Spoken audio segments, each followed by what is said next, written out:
In order to find out the electrode potential of a cell, we can use a Nernst equation. Let's see a cell reaction here, and we have to find out the electromotive force for that cell. यहाँ पे iron is getting oxidised and then जो hydrogen है that is getting oxidised. जो cell reaction है we can write the cell reaction like that. First of all हमारा जो cell है that is the one. Cell हमें इस तरह से प्रोवाइडेड है और with its concentration, electrolyte, and we are having this much concentration of hydrogen. Okay, so ये हमारा जो सेल है इसमें आयरन, so एट एनोड पे जो ऑक्सीडेशन हो रहा है that is oxidation reaction. This is iron getting oxidized and 2 electrons are coming. यहाँ से ये solid से aqueous में convert हो जाएगा. And at cathode पे जो reaction है reduction होगा that is H plus and यहाँ पे जो 2 इलेक्ट्रॉन्स आएंगे देन वी विल गेट यहाँ पे 2 हाइड्रोजन हमारे गैसियस स्टेट में आ जाएंगी और ये यहाँ पे एक्वस में था.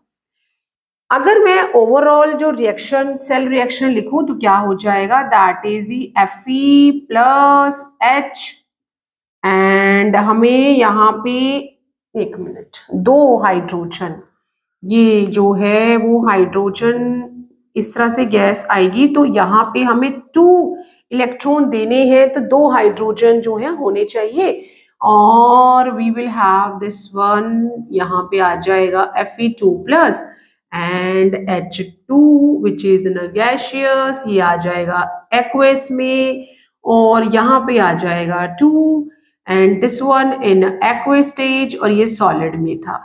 ये मेरा कंप्लीट सेल रिएक्शन हो गया. नाउ हमें यहाँ पे EMF फाइंड आउट करना है. EMF फाइंड आउट करने के लिए मुझे जो है वो E0 स्टैंडर्ड इलेक्ट्रोड पोटेंशियल पता होना चाहिए which is equal to E cathode minus E anode. तो कैथोड के लिए जो है दैट इज वो हमारा हाइड्रोजन है और that is 0.00 voltage minus 0.44 that equal two plus 0.44 voltage. Standard electrode potential हमारे पास आ गया है. एनोड पे ये रिएक्शन हुआ, कैथोड पे ये हुआ. Overall cell reaction, this is the overall cell reaction है. Now by using Nernst equation, हम यहाँ पे Nernst equation use करेंगे. Nernst equation which says E cell equal to E means electrode potential at a standard minus 0.0591 by N log Kc. This what we are going to use. यहाँ पे जो n है means number of electrons. n कितना है that is 2. Number of electrons 2 है और ये जो Kc है और हम इसे ये लिख लेंगे that is equal to the concentration of the oxidise जो आयरन है by that is by H plus और वो यहाँ पे 2 है तो we will mark here 2 which is iron जो ऑक्सीडाइज्ड हुआ है उसकी जो कंसंट्रेशन थी that is equal to 0.001 by hydrogen का जो कंसंट्रेशन है दैट इज 0.01 और ये 2 times which is giving us 0.001 by 0.0 दो बार लिखना है हमने 0.01 तो यहाँ से हम अगर अप जाएं तो हमारे पास आ जाएगा 10 टू द पावर 4, और यहाँ से हम डाउन आए तो ये आ जाएगा 10 टू द पावर 3। ये कट जाएगा, ओनली 10 विल बी देयर।